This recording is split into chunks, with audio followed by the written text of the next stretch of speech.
Peter, can you? Okay, great.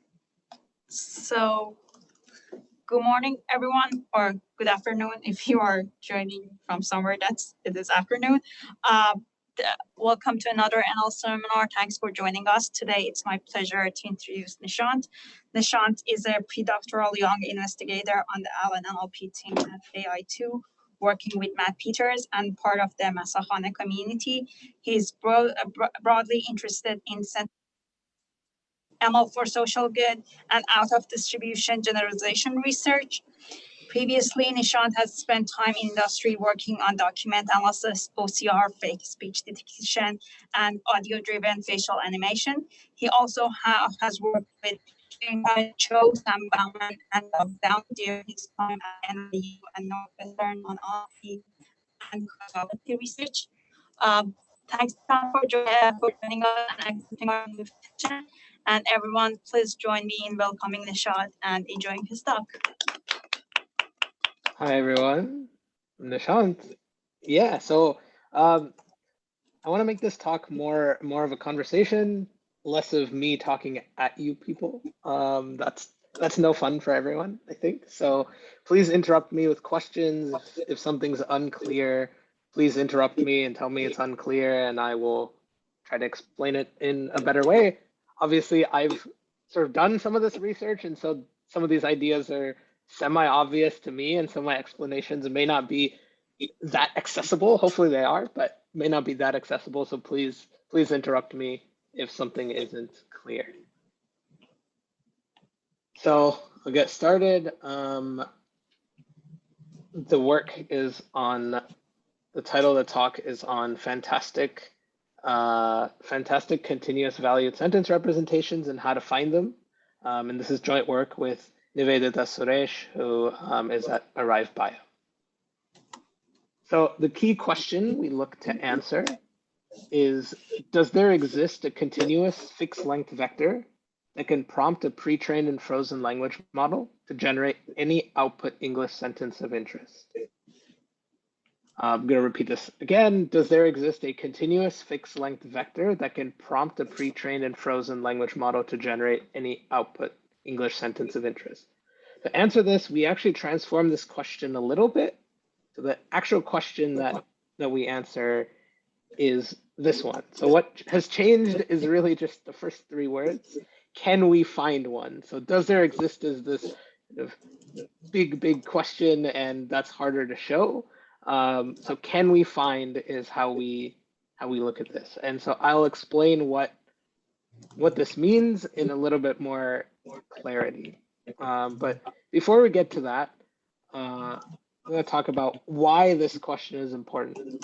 So going back to the question, if we can find a continuous fixed length vector that can prompt a pre-trained and frozen language model to generate any output English sentence of interest, then we might be able to, if the answer to that question is yes, might get this property, that large pre-trained language models could possibly be used as universal decoders.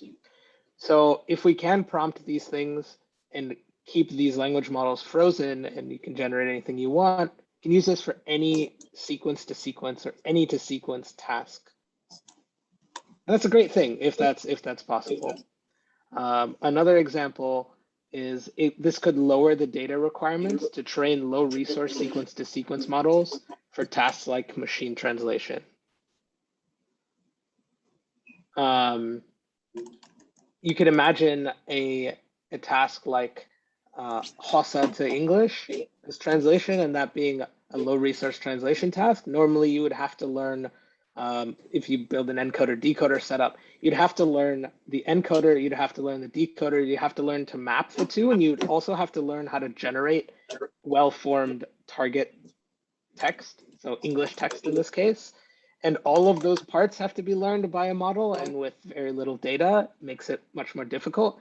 If we start from a starting point with a large pre-trained language model, at least the latter part, the part where you would be able to generate coherent and fluent English text on the target side, at least that part is semi-solved with a large pre-trained language model. You just have to learn how to drive it in a certain way. So Going forward, on more of a negative note, if this is the case, then language models could be steered to generate text that propagates the inequities present in society. So toxicity, offensive text, a whole variety of things, fake news generation, just all sorts of bad things could happen. So it does have all of these positive cases, but it could also have these negative, unwanted repercussions. Excuse me, sorry. There's Yeah, a I'm note gonna from mute us. Jerome. Yeah, thank you. Yeah, I'm gonna mute us. Thank you, Majda. Sorry to interrupt you. No worries, no worries. It's important. We want the overall experience to be better. The last part, also on a negative side, some of the effects could be that corporations, we know that the largest and sort of best performing language models are often trained by large corporations. Using them could be the only avenue to building competitive sequence models in the future if this is a paradigm that really shifts things. And that could be really bad for a whole variety of reasons, having the biases embedded that these corporations have. It's a negative consequence. But that being said, these models have to be so good for this last one to be a really integral part of this. So we don't really think about that bit too much. I just wanted to make sure that we're all sort of aware of that, and we were while doing this work. So before I get to the meat of this, I'm going to define a couple of concepts that mean different things in different communities and in different works. I'm going to clarify these a little bit more. So first, the sentence space of a language model. So what is this? So a language model maps a sentence of length t to a t+1 step trajectory in a d-dimensional space. You can think about this as the evolution of the hidden state. So at the beginning, you have h0, that is some d-dimensional vector. And as you process each token in your sequence, you have an additional hidden state. And each of those have different values, and basically a trajectory. Another way to think about this is maybe just the final hidden state. But in our case, we think about this as this full trajectory, how this hidden state evolves with some sort of language model. That's hard to analyze for a whole variety of reasons. One, it's a trajectory. Two, it's huge. And three, it's dependent on sequence length, which is not great when you're trying to compare sentence representations. So we propose to reparameterize this. So we map from this trajectory in the sentence space to a single point z, and this z, as you can see, isn't dependent on sequence length at all. So it's a lower dimensional fixed length, sentence length agnostic point, a representation. The last major definition is recoverability. So this would be the ability for a system to reconstruct or recover an input sequence. And we measure this on with three different metrics. So exact match, a binary outcome variable dictating whether the candidate matches the ground truth. And we do this at a token level. So do the tokens exactly match? And we take a proportion of the tokens that do match. So you get a number between 0 and 1 based on the sequence length. We use BLEU. So BLEU is a geometric mean of n-gram overlaps. It's basically an approximation for exact match. In practice, this is how a lot of sequence generation models are evaluated, especially machine translation. That doesn't mean it's a great metric. It's a good metric. Has some drawbacks, but the last metric that we look at is prefix match. So the models that we look at are autoregressive in nature, and one of the hypotheses of this work, and so based on some of the results from prior work, is on when autoregressive models break down. Once they break down, they sort of never recover. So they have this left to right behavior in terms of performance too. And so we wanted to see how well that tracks with our sentence representations. So we take the longest initial matching prefix and see how much that matches exactly. So think about that as exact match, but on the left side until a certain point. What is the size of that relative to sentence length? So I'm going to stop here. Is the question clear? Is the premise clear? And are these definitions clear? If there's any questions, I'm happy to answer them. So can you hear me again? Yes, I can hear you Okay. again. So your initial proposition is, can we come up with a prompt to generate an English sentence of interest, right? Yes, a continuous valued. So are you going to narrow down the definition of prompt? Because if you don't, then the answer is trivially yes. Yeah, so I'll get to that in a second. Exactly what that means in a second. Great. Any other questions? Question. So do you have any constraints on length of sentence and dimensions D? Because we can't arbitrarily, or maybe, I don't know. So can we map an arbitrarily long sentence into an arbitrarily small dimension? I don't think so. We have some, it's definitely sequence length dependent. There's some notion of, I don't know, if you have like a novel, you can't really compress that into a sentence, into a sort of really small fixed length vector. It's definitely sequence length dependent, and also show some results that vary the sequence length and show how recoverability, performs or is measured relative to it. Yes, I would get into those. Thanks. As well. Any other questions? When the word. I only heard the when.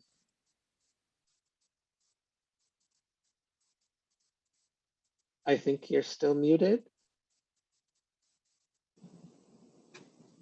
Can you give clarify the word trajectory in the definition page? Yes, so trajectory would be just the sequence of hidden states, H0 to HT. Okay, yeah, got it. And sort of as it evolves. Any other questions?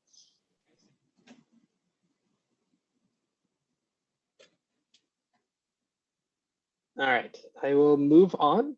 Feel free to interrupt whenever. All right, so towards fantastic sentence representations. So we have two methods, sentence encoding and sentence recovery. So the goal in the first stage is to find a point Z that represents a sentence via the frozen language model. So in all of these cases, we have a fixed, pre-trained and frozen language model. The weights never change. The model architecture or structure or forward pass really doesn't change much either, apart from one little bit, which I'll talk about. Sentence recovery is taking that sentence representation Z by itself with the language model and recovering the original sentence X. And this is where we'll get into what exactly the prompt and recovery sort of means. So I'm going to flash an equation up on the screen. This should look really, really, really familiar to and very similar to an autoregressive language model. The only thing that's different is there's a Z on the end of the probability. The probability of XT given all previous tokens is exactly the same as an unconditional autoregressive language model, but we provide our point Z at every time step. Notice how it doesn't have a sequence length dependence. It's a single fixed Z. And we find the best Z across in this entire space, big Z, that maximizes the log probability of the sentence through this language model. Does that make sense? I'll explain how Z is provided. Yes. One Z to rule them all, or one Z per X? One Z per X, not one Z to rule them all. Okay. Yeah, if it's one Z to try to rule them all, I think we would run into some problems unless that Z is very nicely parametrized, kind of backstream. Yeah, cool. So I'll flash a picture up on the screen.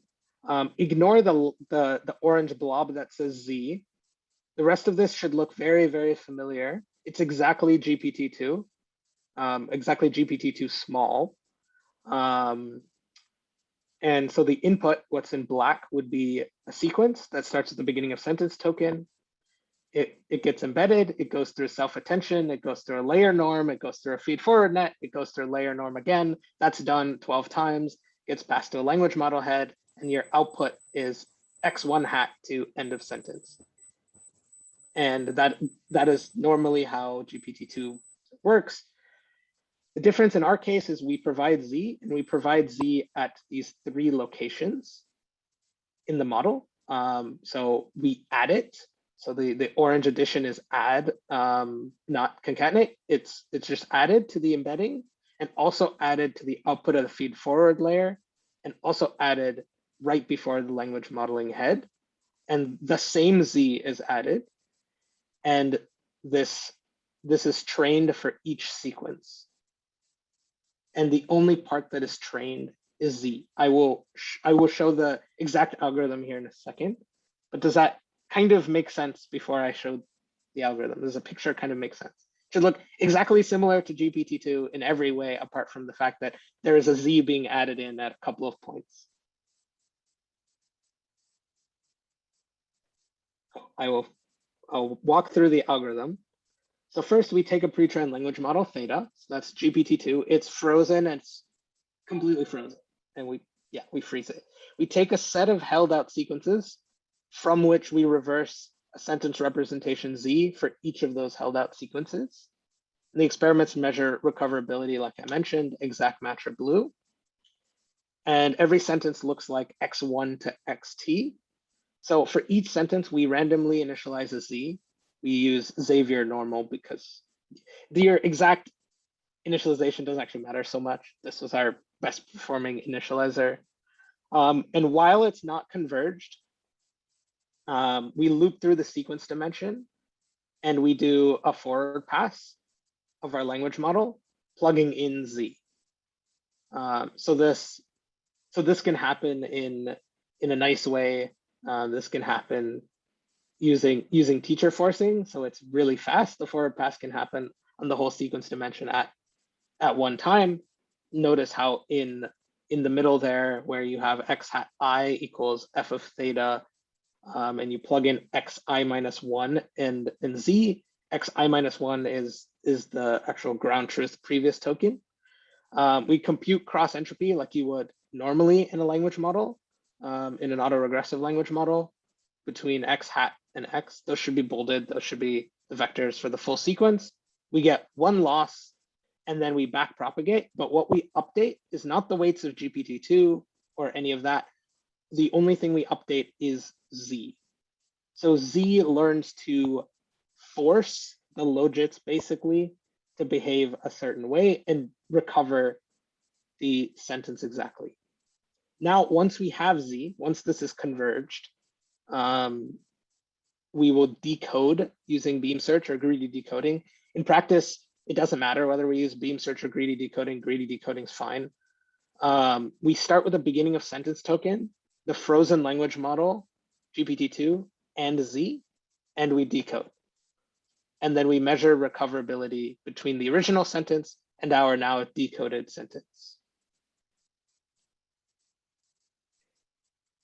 And that's it. That is the process.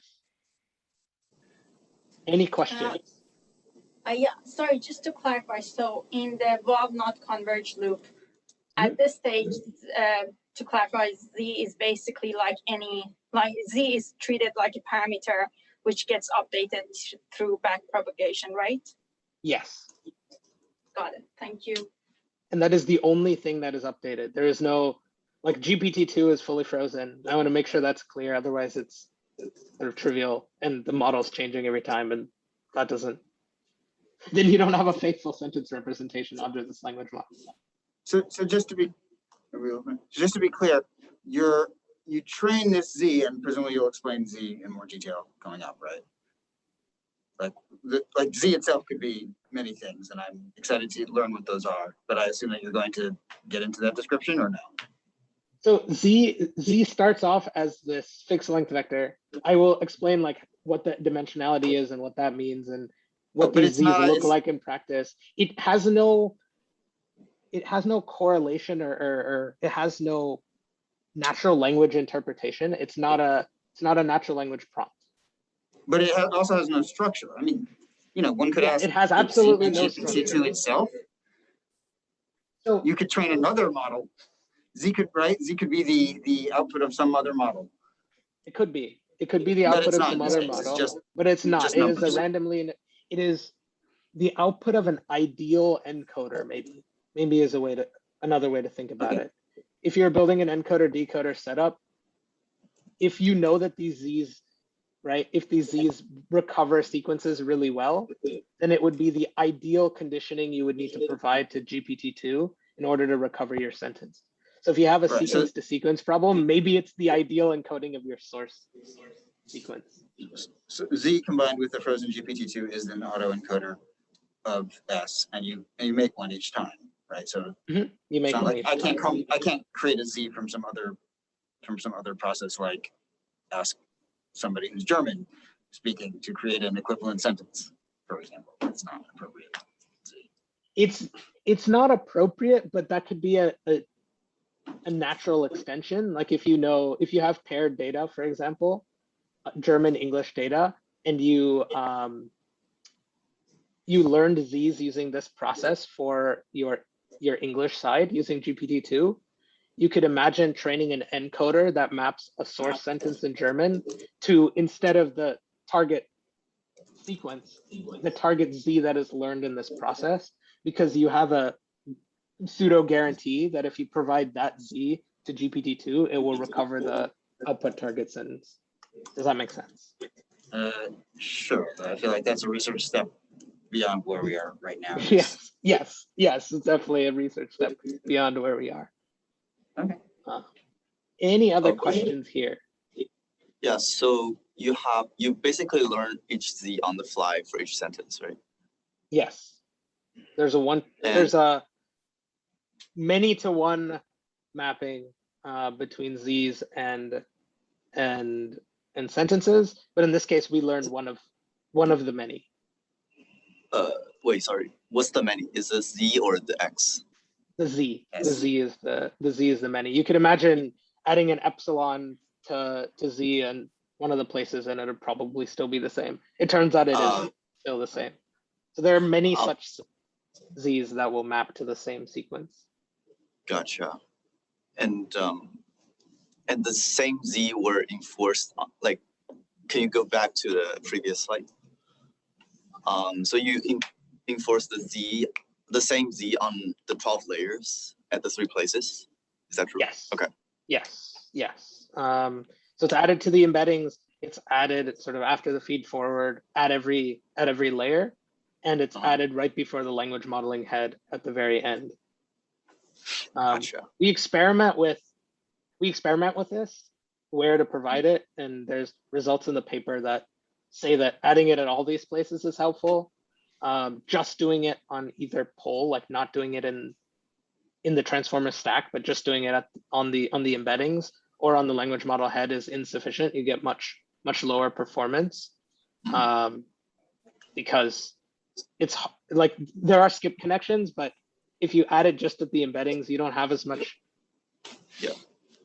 capacity to be able to kind of maintain it. And if you add it just at the end on right before the logits, it's really hard for it to have enough capacity to be able to learn. So this is encryption, right? Essentially, or compression. Sorry, not encryption. Compression. This is compression. So I can have GPT-2 and you can have GPT-2 and we can send the Z over the chain, and it's much shorter potentially than the actual language, right? Maybe. So if you do this with like minimum description length in mind, it's probably not shorter because you'll definitely need more bits to encode, but it will definitely be shorter than providing the whole trajectory of hidden states. because Z's here aren't that low dimensional. So the best performing Z's are actually 768 dimensions, which turns out to be the model size, or sorry, the model dimension of GPT-2 small. And it turns out you need most of them. Yeah, but 768 dimensions to hold a sentence, right? 768 floats to hold a sentence. I'm not sure how many bits are going over the stream for you to listen to me speak this sentence right now, but probably a whole lot more than 768. Oh yeah, for sure, for sure. Speech is hard, right? Sure. Then 768 floats? I don't know. It is compressed. I think I would feel better if the numbers were a lot smaller, not 768, but maybe 68 or something, or like 12. I mean, 12 might be way too much of a pipe dream. 68 might be a little bit more reasonable. But we vary this to see if we can sort of get this down, and to see. Yeah, it turns out that you need pretty close to the sort of hidden dimension of the model. Yeah, any other questions? Let me go back to yes, the algorithm. can we go to algorithm, please? So here we're going through one sentence at a time, right? So you converge for one sentence and then to the next sentence. Yes. So when you go to the second sentence, the model might erase whatever it learned for the first sentence and just only be good at doing or recovering or decoding only the second sentence. Is that correct? So no, because the model is actually not being fine-tuned or anything. It's completely frozen. So the only parts that change, the only partials that you get is partial loss, partial Z, and that is what you're updating. So there's nothing that the model itself learns. It's the only part of the learning, I guess you would say, is encoded in the Z, which you should throw away for the next sentence because you don't want those logits. What you could imagine maybe, and this we haven't done, but this makes me think about, if you know that the next sequence is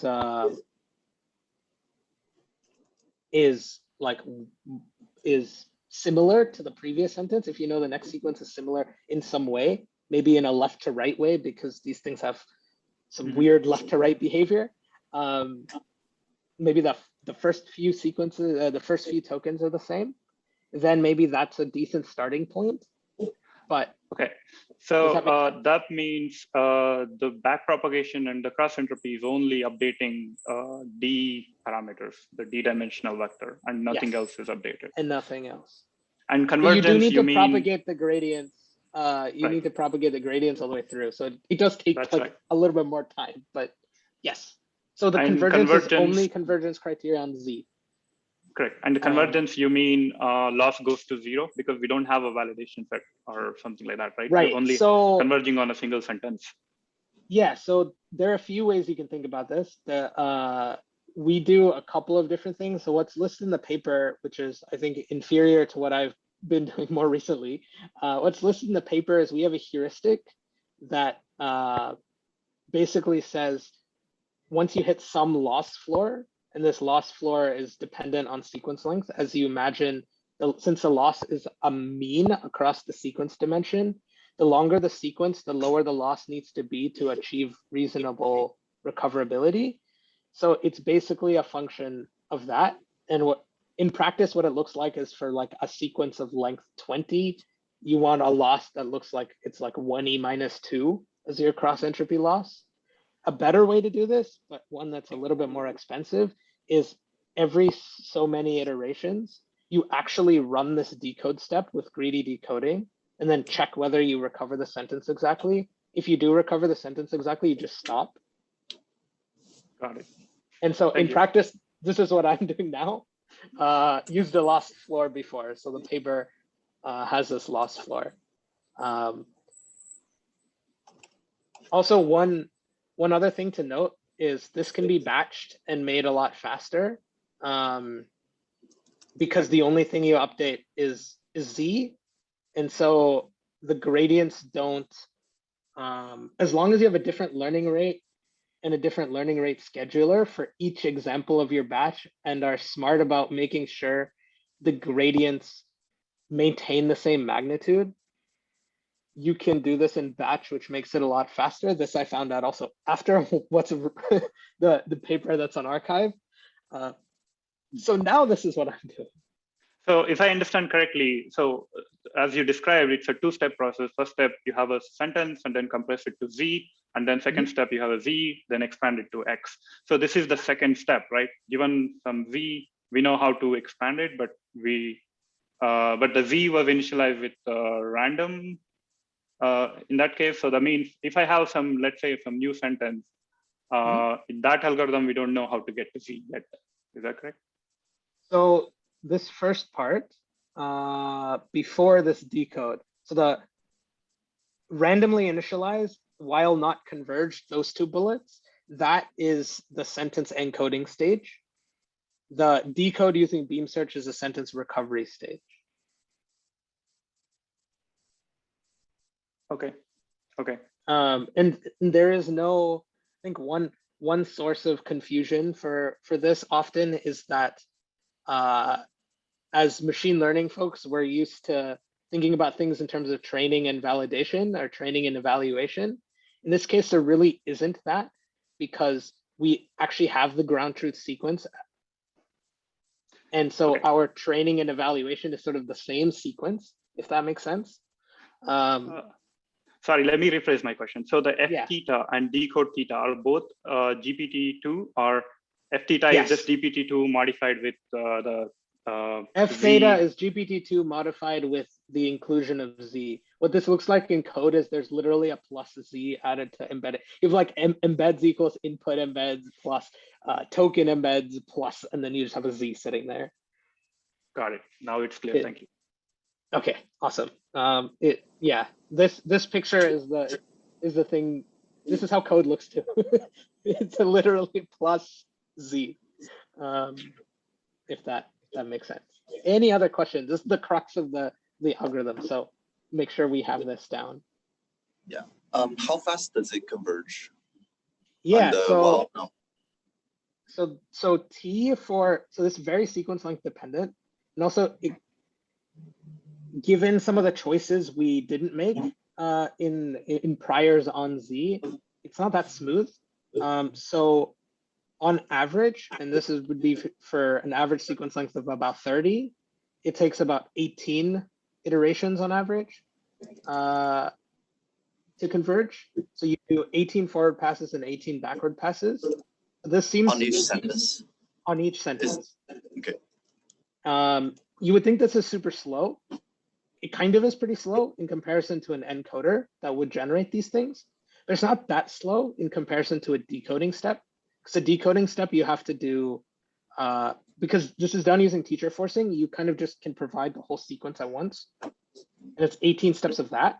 So in practice, the decoding step is actually more time consuming than the whole encoding step. Interesting. Which is which is counterintuitive to say the least. I think I felt like that was a huge bottleneck. But for some of the sentences, Z gets stuck really quickly, and so for some of them, it never recovers fully, even after 1,000 iterations. And so there's some cases where you just have to cut your losses early. We don't do that. We keep going for 1,000 iterations and take a lot of compute, but yeah, there are some cases where you do get stuck, and often these are longer sequences. It definitely has a sequence length component to it. Gotcha. And topic-wise, is there any special things about those sentences? The Z got stuck. Topic-wise, no. It seems to be kind of more. There seems to be a difference based on sequences that have higher probability under the language model. For example, if you provide, and we kind of do this example, you provide what we call gibberish. If you uniformly sample with replacement from the vocabulary and just glob these tokens together, obviously GPT-2 will put less probability under that sequence or for that sequence than a well-formed sequence. Those are harder to learn. Those both take longer to converge. More than twice as many iterations on average for the same sequence length. which is kind of new experiments that are neither in the talk or in the paper, but so that's one style that's different, and also the length, just the sheer length, because it has to memorize sort of left to right. It's just way harder for it to memorize. Gotcha. I guess my last question is, if Z is not 768, do you add a linear projection? Yes, I will explain how that works in a second. Okay. Do you freeze that part? Do you freeze the projection? Yes. Because otherwise it's not the same number of parameters. Yeah, because you're adding parameters. Yeah. Right. Yeah. So it's randomly initialized and frozen. Gotcha. Yep. Cool. Any other questions?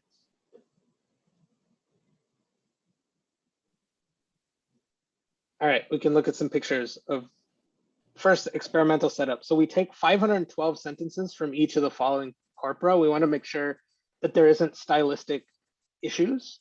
So we take Cornell movie dialogues or movies. We take book text from Gutenberg, news text from GigaWord, and Wikipedia text from Wikitext 103. These are sort of random choices we made. They seem like reasonable corpora to some degree and seem to cover some genres. In our experimental setup, so Z is injected at all three locations, like I mentioned before. We use a really high learning rate. We use 0.01. We use Atom as an optimizer. We use a learning rate decay with a plateau. Our patience is 3, so 3 iterations, because an epoch in this case is an iteration. And we decay by a factor of 0.8, if I remember correctly. So if it doesn't improve if loss doesn't improve for 3 epochs, we lower the learning rate by a factor of 0.8. We have 1,000 as a max optimization step, but like I mentioned, many converge much faster. The average is around 18 across the whole corpus. We use Xavier normal as our initialization for Z. And then to measure stochasticity and variability of initialization, we do 4 random initializations per sentence. It turns out that these don't matter too much. Our error bar is really small, so it's fairly robust to initialization. We also choose our sentences in a very specific way, so they're not exactly randomly sampled from the corpus. We build sentence length bins. So we build bins of 5 to 10, 10 to 15, 15 to 20, all the way up to 35 to 40. So that's 7 bins. And then we take an 8th bin that's 40 to 100 of sequence length. And we sample 64 sentences from each of them so that we can evaluate whether these work on different size sequences. So our corpus is very skewed in terms of if you compare this to a real life corpus, because we oversample larger or longer sequences in most cases, but it's reasonably close. So you would expect the recoverability on another corpus to be higher than the recoverability that we report here, slightly, just because the sequence length is shorter, and I'll show why. Let's see, any other things that I need to mention? I think that is it in terms of experimental setup. So in principle, you can have an arbitrarily long sentence, right? Subject to in principle, you can have an arbitrarily long sequence. It will work for that, like the code and stuff will run. It will not recover very well. Like if you provide, I don't know, this paper or something to it, right? That's an arbitrarily long sequence of some thousands of tokens. It would struggle and probably not recover anything. It will probably repeat maybe the first word or some random word 10,000 times. It has a very strong sequence length dependence, and we can sort of discuss why that's the case. We could speculate on why that's the case in a bit. I have some ideas that I haven't tested on it, but yeah. Any other questions with the setup? Cool. One more thing to mention, our hyperparameters we didn't just choose them randomly. We created another set very similar to this data set, a much smaller one. We took 16 sentences at random from each of these genres, and we ran it on those and experimented with a few things. That's in the paper. We experimented with a couple of initialization schemes. That's how the heuristic was sort of tuned for when to stop. The learning rate, we were using 1E - 4 and it was taking ages to converge. And so we bumped up the learning rate. And we experimented with where to inject as well. And we chose the best performing ones. And then we created this larger data set, making sure that none of the sentences from that initial testbed hyperparameter selection set were used. So we did the like right machine learning with data set selection in some sense. Cool. So recovery on the full data set. So here what the numbers look like. So these are exact match, prefix match, and blue scores. The max here is we take the best performing sentence representation among the 4 randomly initialized for each sentence. We take the best one and we take a mean across our corpus of the best performing ones. The first 3 columns are means across all the sentences, and the error bars are really, really small. So it's pretty robust to initialization, but the best one does a little bit better. And many of these are perfect. Most of these are perfect. They also track with one another because they're so high. So exact match and blue and prefix match all look very much the same. Question? Shouldn't prefix match be strictly better than exact match? So shouldn't prefix match be strictly better than exact match? No. So you could imagine the case. So exact match in this case is at a token level, not at a sentence level. So you can imagine, let's say you have a sequence of length 10, it gets the first 7 right, and it gets sequence length 8 right. You get 80 and you'd get 70. So exact match is just defined in a different way. Have you tried? Yeah. Did you evaluate sentence exact match? I don't have the numbers. With numbers like this, it's worth trying, right? Basically, it's the same. It's very, so we get this behavior that once the model messes up a token, everything to the right of that messed up token, if you compute like blue score of that, it's like 1. It's very, very bad. So, which is why you see prefix match and exact match look virtually identical. And if that's the case, right, exact match would be sort of 0 in some cases and 100 in the vast majority of cases. So we do get the vast majority, and I'll show a little bit of what that looks like in the next plot. So we vary the dimensions of Z, but we can look at this plot. So these are the sentence length bins that I mentioned and colors for each of the dimensions. So if we look at 768, you just see a line literally across the top. So all sequences under length like 35 are basically perfectly recovered. And then once you get higher than that, it starts dropping off. And this drop off is more precipitous for the lower dimension cases. And this informed why we chose these bins and why I think if we put an archive submission or a paper into the model and try to get GPT-2 to memorize it, it would fall off precipitously and fail miserably. I'll show one more plot here. This is across the genres. The genres are pretty similar. Movies are a little bit better than the others. One reason for this is that we sample at random from these bins. It's more likely that our samples are shorter in the movie text and also more have less complex words or less rare words than the other corpora, like news and books. There's a lot of movie dialogues or dialogues, so you'll have sort of very common words all the time. And that is one hypothesis for why it performs slightly better, but it doesn't seem to matter significantly.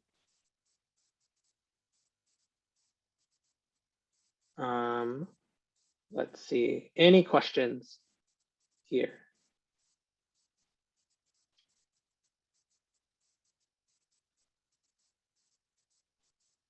So I'll get into the, yeah, you go ahead. Yeah. When you reduce the number of dimensions and you see a drop in the blue scores or the exact match or whatever metric, do you see a particular pattern in what this drop is coming from? Like, is it grammatically incorrect or is it just some of the keywords being not there? Do you have any kind of analysis there? Intuition there? Yeah, so what we see is that it's much harder for it to memorize farther along. So once you get to a certain sequence length, it starts being very difficult for the sequence that it just starts degrading fast. It's really hard for it to continue memorizing. So you imagine maybe, and this isn't, there's no rigorous study here, but my hypothesis is that maybe it takes, you can think about maybe it takes 10 dimensions or 15 dimensions to memorize each token or something like this. And so once you get to a certain length, right, like you can see 15 to 20 for 192 is like 60 is the performance, right? So of the 64 sentences, yeah, some probability are being recovered, but most of them are being recovered only partially, right? It's taking 20 or so sequences to be able to, or 20 or so dimensions to be able to memorize each token. Something like that, I think, is the issues. The recovery sort of, it either stops and produces an end of sentence, or more likely it sort of just goes off the rails. So it will generate the first few tokens of the sequence and then start repeating either the last one or repeating a key component, maybe something that is forced to memorize. Imagine there's like a name or something that is really rare, but it's forced to memorize it because it's one of the first elements, first tokens in the sequence. Just starts repeating it with high probability. That's one pattern that I've observed, but I haven't looked through those that carefully. Cool, thank you. I have a follow-up question. So have you seen any patterns like proper nouns, numbers, etc. misplaced, or maybe instead of recollecting, say, number 10, it recovers 20 or 30? Especially the rare words and proper nouns. I haven't dived in very much to that, but from what I think that's less of the problem. I think more of the problem is that it is actually just straight memorizing the sequence. So it is inflating the logit values. I haven't inspected the logit values exactly, but to get a loss of like 1e minus 6 or something for some of these sequences, that means the logit values are 0.999 for every sequence for that, right? That single element. And so it destroys everything else. So it basically is saying, I'm going to drive the, so you have less of this replacement issue. So one of the pattern we have seen in our recent work is like, even if you're getting a blue score of 99, the amount of weightage blue score assigns to these low frequency words, like let's say you were supposed to, the sentence was supposed to recover some specific year in history, but it did not recover that exact year. So the penalty from blue score would be very, very small. So as a result, you would still see 99, but it missed the very crucial information, let's say the year, for example, or some number. So that's one of the patterns we are seeing with language models, especially. So because they've seen only few times in the training data, there's a good chance they missed those words. That's a good point. Maybe years or something to look at. I think maybe it's less of a problem in this case because you have all these parameters that are dedicated to memorize that sequence. But yeah, definitely a good point. It's interesting. It makes sense. It makes sense now that you say it. It makes sense Yeah. now that you say it. I don't think I Years would as thought well of as that. proper nouns, the name of a person. Yeah, they occur very rarely, so they don't have a chance to memorize them. Yeah, that makes sense. I'll comment on the weight matrix here a bit. So when we lower the dimensionality, we randomly initialize a weight matrix to be able to project. And so this weight matrix is fixed so that we don't have any additional parameters. And it's very robust, provided that the matrices are semi-orthogonal as to maintain the magnitude of Z when you're projecting. You don't want the magnitudes to change drastically. And that seems to work pretty well. Like new experiments show that even if we randomly initialize these a whole bunch of times, the choice of the matrix doesn't really matter as long as you use one that's semi-orthogonal. It's like the epsilons are so small that they don't pop up. And also you probably can't see the epsilons in this, sorry, you can't see the standard deviations on the plot on the left. There are actually error bars on it. They're just so small that it doesn't really render super well. So I'll move on to some other interesting results. Sorry, Nishant. Yeah. Just for your timing purposes, I wanted to let you know we have 5 minutes till 12. We usually have 15 minutes afterward for discussion, and given all the questions you have received during your talk, you can definitely go and use those 15 minutes just as a mini heads up for your own timing purposes. Sorry. Awesome. Yeah, no worries. That's helpful. Thank you. So one question you could say is, okay, we have all these dimensions. The minimum description length to be able to just encode a couple of tokens is really small. Is all Z doing, is that just memorization, or is it really leveraging the language model? So there was an example that I gave before with uniformly sampling tokens from GPT-2's vocabulary randomly with a replacement and just globbing them together and then following the same sentence length bins as the large recoverability corpus is what we call the original data set. We compare this. And so on this plot, on this bar chart, you see the difference between the two. So GRC is the gibberish and LRC is the well-formed actual sequences. And it's able to memorize a lot of the gibberish. It just takes a little bit longer. But even on the first 768 dimensional case, that loss is way higher. Like if you invert it and you say, how much do you fail to capture, right? It's like 1.7 to 11.3, and it's 1.6 to 11.3, which is 8 times as much or 7 times. And so that's, it's a lot. So the gap is still pretty big. And the gap kind of gets bigger as you go lower. This indicates that the model is using, the representations are leveraging GPT-2. They're not just saying, all right, we're going to ignore everything GPT-2 knows, or knows is a bad word in this case, can pattern match with. So I thought that was a good indication that these representations are somewhat useful in some sense, and that they are leveraging the language model. I guess the last cool stuff, we can actually look at some interpolations between some of the learned Z's and see whether there's some structure. And I think this can be a good jumping off point for discussion. So what we did was we took 2 sentences that were recovered perfectly, and we linearly interpolated between them and figured out and just ran that linearly interpolated Z back through GPT-2 to see what GPT-2 would recover or decode out of.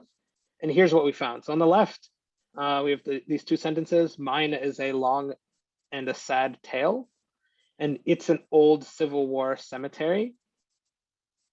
In the middle, you see, well, first you see sort of these balls around this representation of radius approximately 0.2.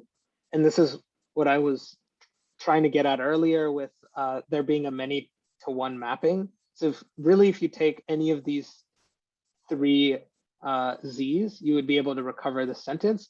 And presumably there's an n-dimensional, 768 dimensional ball around some center that has approximately a radius of 0.2. We haven't experimented with what that shape actually looks like, but that's probably reasonable given what these interpolations look like.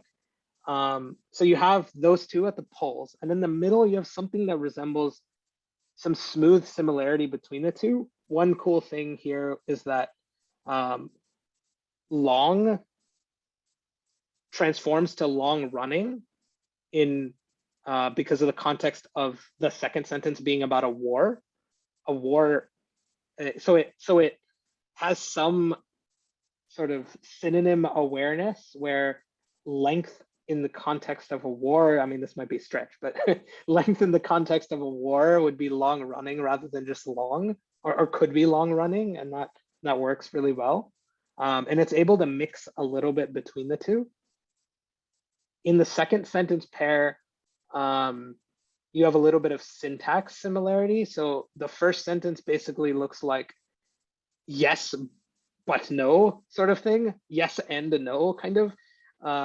And the middle, the 0.6 uses the text from the second sentence, but uses the exact syntax from the first sentence, which I found is interesting. These are semi-cherry picked, but they're not that cherry picked. I randomly sampled 20 sentences that were short, and then did all pairs of them, and then looked through some of them and added a few of the pairs. So it's like less cherry picked than maybe OpenAI, but more cherry picked than some other folks. Go to another sentence pair. So more interpolations. This is a little small, but this is interesting in that the balls are larger in this sentence pair 3, and the middle is a really nice interpolation between the two in terms of syntax and in terms of content in the specific words, which I found is interesting. But the 0.4 is sort of weird. Like, where does transaction come from? Who knows? Where does new come from? Who knows? So like new words come, but at least they're grammatical and like reasonable. Sentence pair 4, we took the same first sentence and we took the last sentence. This one is confusing. Again, there's a lot of words in the middle that are sort of random. They're not tied to either of the situations, either of the two sentences. So this could indicate maybe using this to search, and the space being actually somewhat well-formed, that there are semi-well-formed sequences in here. Go to the last interpolation. This one is sort of the most ridiculous. I took one that wasn't that good in this case. And so you have two sequences. Again, you have the same behavior of these sort of n-dimensional balls around the poles, but in the middle you have repeats, and you have, again, a completely random sentence at 0.6 where it's very random. You have very little overlap between the sequences in the middle, and then you have what looks like a file path randomly in the middle in 0.7. And that, I guess, TAI is a token, and so Taiwan's broken down into those using like word pieces, and so it's able to go and extract TAI and be very focused on that, and then produce this random, file path or something. So there's some cases where the middle is just completely broken. There are also some cases where it's semi-well formed. So I will go to sort of immediate prior work. So there's some prior work. I have some prior work on doing this for LSTM-based language models using a variant of this procedure. In that work, we find that optimization was impossible without a conjugate gradient method, and the process required way more parameters. So instead of 768, we had to use 2048 or 4096 parameters, and we had to use a different Z for every single layer of the language model. And then the number of iterations it required to encode sequences was more than an order of magnitude higher. And now we are able to use Atom, and so that makes the flexibility far more increased.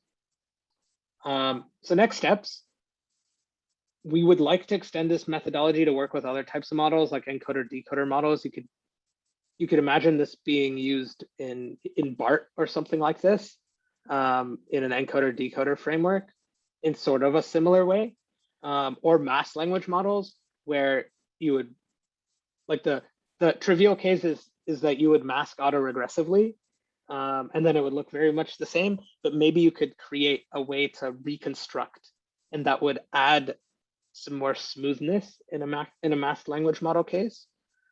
The smoothness is still something that annoys me. So we saw that some of the interpolations aren't that smooth. So incorporating some smooth prior, we had like no structure on Z in this case, right? A prior that would help improve convergence and make the representation space nicer. The reason why the title of the talk is Fantastic Sentence Prompts is there is this behavior that there are a set of Z's under GPT-2 incorporated in this way that will always recover that sequence.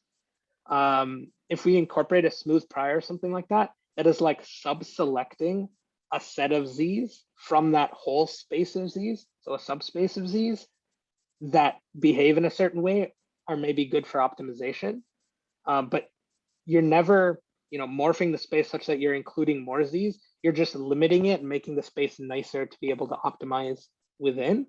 And so incorporating smooth prior seems like a logical next step. And then empirically evaluating the usefulness of these representations and reverse engineer the properties we would like. So maybe these representations are great in certain contexts, maybe they're not. Maybe they would be very useful in doing other sorts of tasks. So there is that. And that is all I have. Thanks for all the amazing questions, and if there are more, I'm happy to answer and happy to discuss more ideas.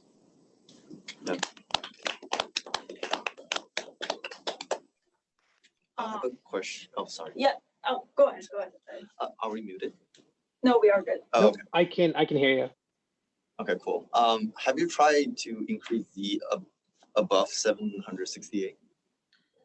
So we tried this in a certain way. We tried this by passing in 2 or 4 vectors of size 768 and doing dot product attention with the previous hidden state in order to not increase the number of parameters, and then weight them, and then pass in like what ended up happening was that the optimization was much less stable, and so it performed much worse. In the paper, there are a little bit more studies on that. There's a sequence attention Z and some interleaving that we tried too. Another thing we tried was so we can't assume sequence length. So imagine you have a sequence of arbitrary length, and let's say you're given a budget of 768 times 4 dimensions. We passed in vector 1, the first 768 dimensions at time step 1, 5, 9, etc., and then 2 at 2, 6, etc., 2, 6, 10, and then 3, 7, 11, and then 4, 8, 12. Again, that also made optimization more brittle, and it actually performed significantly worse. I think that's more on the hyperparameter search and other things being not as exhaustive. I imagine that working out better. And in the prior work with LSTMs, we did expand beyond that. We did expand beyond that and sort of up project, down project, if that makes sense, with attention. And that ended up not helping significantly. Okay. In the LSTM case too. So. Okay, so for GPT-2, so I didn't get why is it hard to increase, set the Z to be 1,000 in the GPT-2 case? What's the So in the part? GPT-2 case, if you just down projected, right, with a Uh-huh. matrix of 1000 by 768, the actual rank of that matrix is still 768. So you really only have 768 free parameters. So you can't do it in that way. You would have to do it in this sort of attention way. And since you don't have any weights for the attention and that you need to ground it in some way, right? You need to do some sort of dot product. Making attention with the previous hidden state makes the optimization harder, makes the function like way more compositional than it was already. And for whatever reason, that's hard.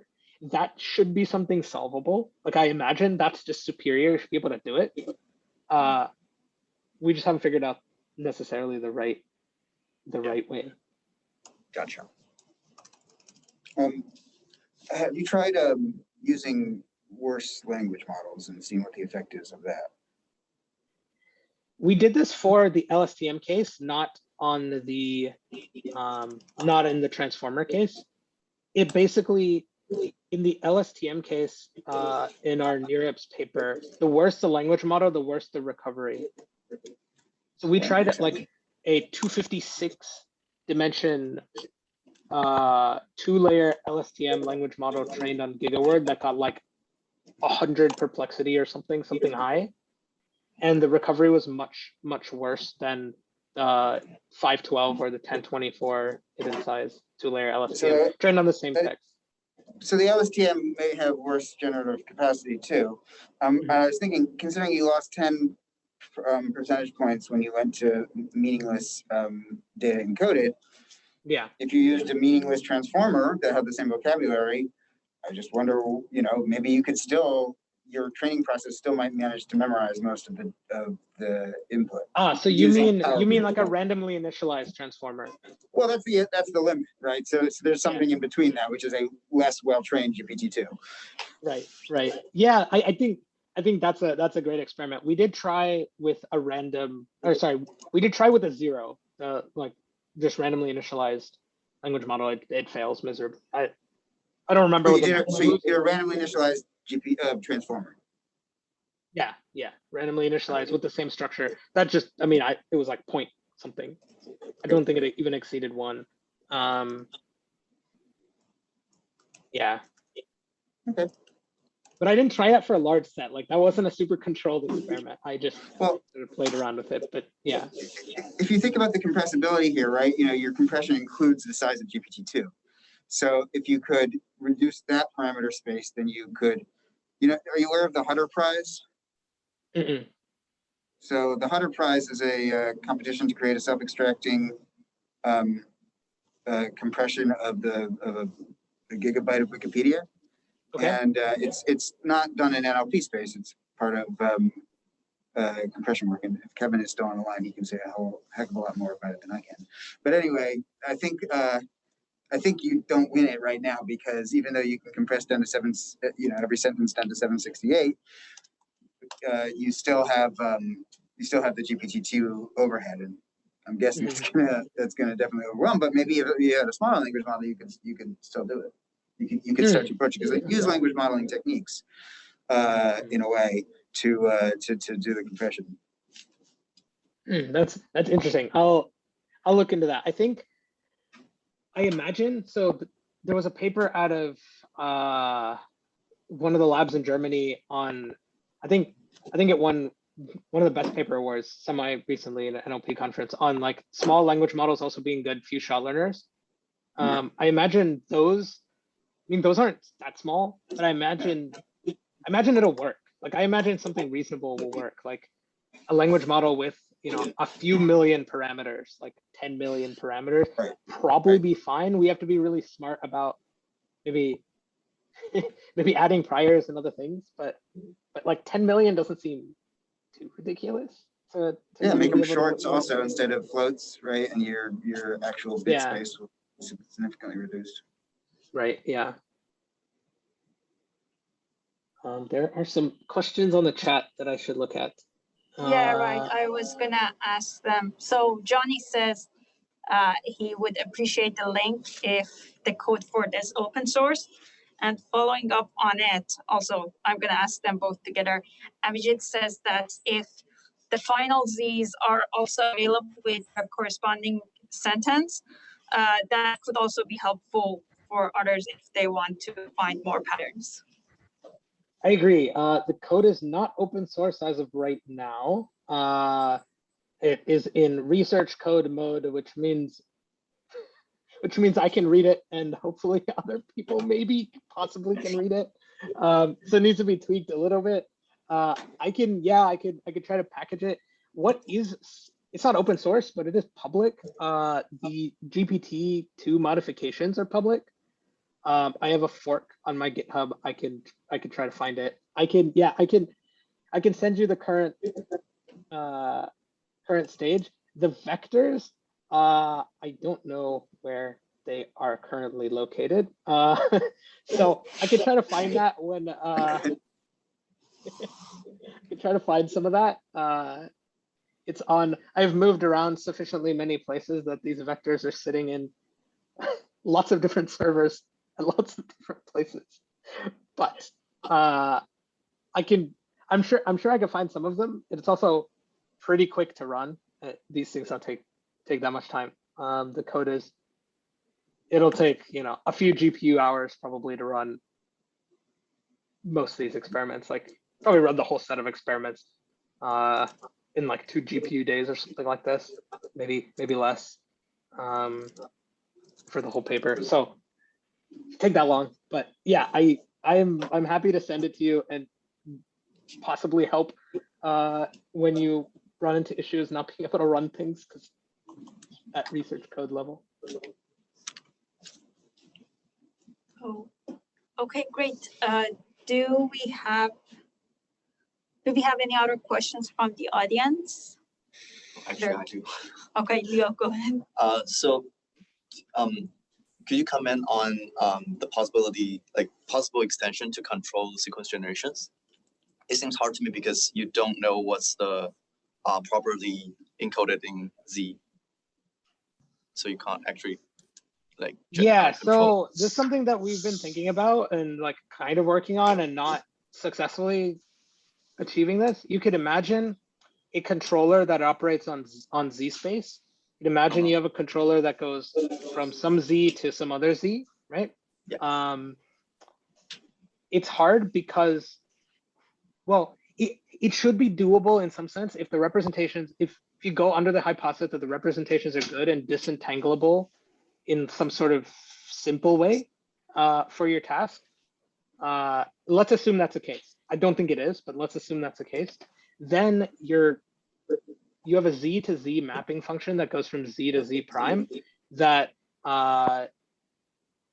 since it's in the same space, it's basically just a regression that looks very similar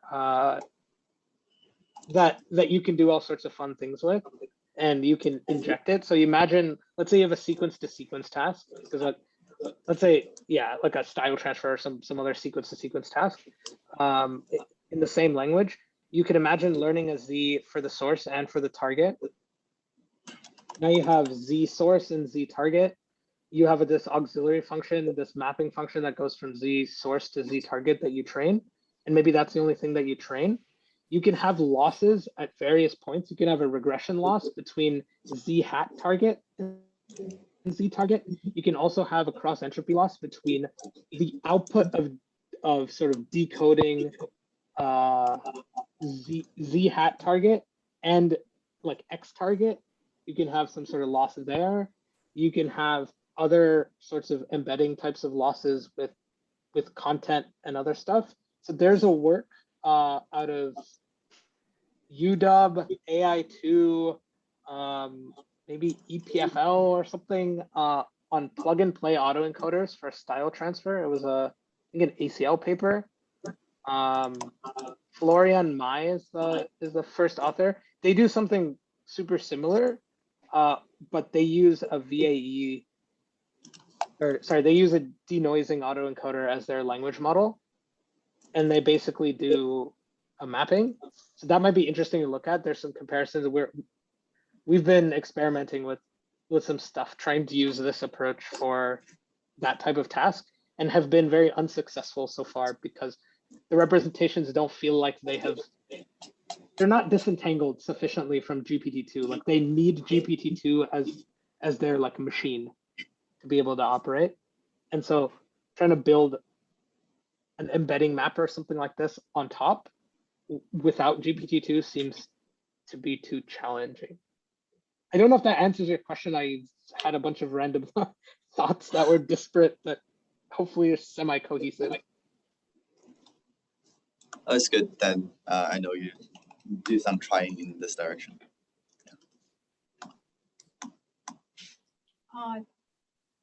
Do we have any other questions from Zoom or here? I have one last question. Sorry, I have asked so many questions already. So in BERT model, we have something called CLS representation, which were originally advertised as sentence representation. Let's say you want to classify a sentence, then you take CLS token representation. So that is supposedly a fixed length representation of a sentence, right? So I'm just thinking, okay, is this some way better than CLS? Or I guess the other way to ask is like, what would be the difference? Like if I have a choice picking CLS representation versus modifying my model to get the Z representation. I think there's two important things to note. If your goal is to have this mapping between being able to generate this sentence from the representation alone, then you have to go with this type of representation. In all other cases, I think you want to go with the representation because this requires, it seems to require such a large language model or a language model to be able to make sense of it almost. Like almost think about it, and this is sort of a new way I'm thinking about it. I'm thinking about it literally as like security, where you have the right, like you have the hash, like you have the key there. That is your language model. Without it, you're lost. The representation is kind of meaningless. Whereas in the BERT case, it's actually maybe somewhat useful because we've seen that you can fine tune it for all sequence classification tasks known to humanity at this point, it seems like, right? It seems unlikely that you can use these representations in their current form for this, but that doesn't mean that there isn't a potential if we made this better or smoother or with that in mind. And something you suggested with variational autoencoders, that latent space being smooth, I think that's something we should incorporate here. That might make it more easily disentangleable without this big monster that is GPT-2 that needs to help, right? So, yeah. Right. Thank you.